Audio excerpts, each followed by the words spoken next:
La 22e Assemblée générale ordinaire du Réseau national de lutte anticorruption a tenu toutes ses promesses. Au nombre de 22, les différentes structures présentes tout le long des travaux ont épuisé courant les 7 heures de temps imparties l'ordre du jour, dont l'élection des 8 nouveaux membres du secrétariat exécutif et des commissaires aux comptes. Sakado Nakanabo a ainsi vu ses pairs lui renouveler leur confiance pour un mandat de 3 années. Ce dernier aspire à tenir haut le flambeau afin que le RENLAC demeure une référence en matière de lutte contre la corruption, tant au niveau national qu'international. Le RENLAC entend contribuer à travers un plaidoyer pour l'opérationnalisation de l'Agence nationale de gestion et de recouvrement des avoirs saisis et confisqués ANACRAS. Par ailleurs, le RENLAC a en ligne de mire un plaidoyer pour l'adoption d'une loi en vue de protéger les activistes et les lanceurs d'alerte contre les abus des autorités.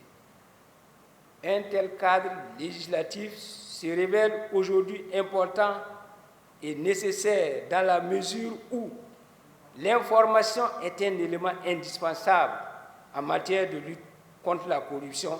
Ainsi, avant l'élection du nouvel exécutif, les participants ont examiné et adopté les rapports d'activité et financiers.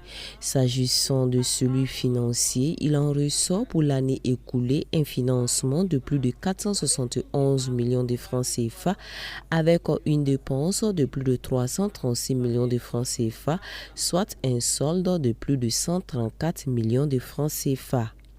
Le RENLAC a pu mener au cours de l'année écoulée 210 activités de sensibilisation et de communication qui ont touché environ 16 000 personnes dans 49 communes, 24 provinces et 11 régions du pays.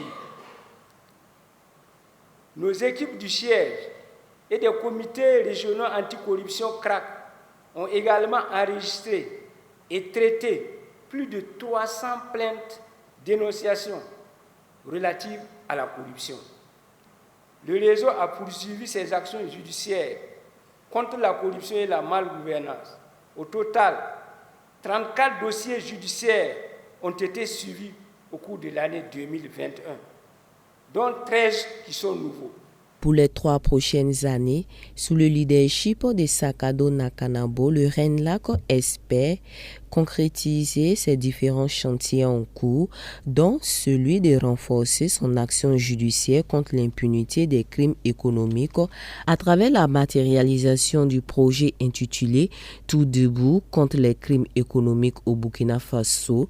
L'objectif global est de susciter la prise de sanctions contre les auteurs de la corruption qui pullulent la société burkinabé.